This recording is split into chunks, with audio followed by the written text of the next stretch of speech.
ആറളം വനമേഖലയിലെ ആനകളെ പ്രതിരോധിക്കാൻ നിർമ്മിച്ച തൂക്കുവേലി മറികടന്ന് കാട്ടാനക്കൂട്ടം ജനവാസ മേഖലയിൽ വ്യാപകമായി കാർഷിക വിളകൾ നശിപ്പിച്ചു.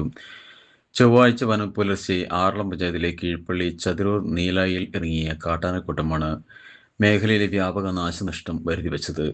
നീലായിലെ തോമസ് കുറ്റാരപ്പള്ളിയുടെ വീട്ടുപറമ്പിലെ കുലച്ചതും വിളവെടുക്കാൻ പാകമായതുമായ ഏകദേശം 300 വാഴകൾ കാട്ടാനക്കൂട്ടം പൂർണ്ണമായും നശിപ്പിച്ചു. പുലർച്ചെ 5:30 വീട്ടുകാർ ആനയെത്തിയ വിവരം അറിഞ്ഞത്. തുടർന്ന് സമീപ വീടുകളിൽ ഉണ്ടായിരുന്ന ഓലക്കൽ അപ്പച്ചൻ്റെയും കൂറ്റനാൽ തങ്കച്ചനെയും വീട്ടുപറമ്പിൽ ആനയെത്തി. പുലർച്ചെ 6 മണിയോടെ പശുത്തൊഴുത്തിലേക്ക് പോയ തങ്കച്ചനും ഭാര്യ സിന്ധുവും ആനയുടെ മുമ്പിൽ ബന്ധപ്പെട്ട് തിരിഞ്ഞ് ഓടിയതിനെ തുടർന്ന് സിന്ധുവിന് നേരെ കുതിച്ച ആന വീട്ടുമുറ്റം വരെ എത്തിയെങ്കിലും പിന്നീട് പിന്മാറി. സിന്ധു അത്ഭുതകരമായാണ് രക്ഷപ്പെട്ടത്. തുടർന്ന് നാട്ടുകാർ ഒത്തുചേർന്ന് പടക്കം പൊട്ടിച്ചും പാത്രങ്ങൾ കൊട്ടിയും ശബ്ദമുണ്ടാക്കിയാണ് ആനയെ തുരത്തിയത്. പരിപ്പത്തോട് നീലായി ചതിരൂർ മേഖലയിലെ കാട്ടാനശല്യം രൂക്ഷമാണെന്ന് പ്രദേശവാസികൾ പറയുന്നു. ഒരാഴ്ച മുൻപ് ഇതേ പ്രദേശത്തെത്തിയ കാട്ടാനക്കൂട്ടം 200ഓളം വാഴകൾ നശിപ്പിച്ചിരുന്നു.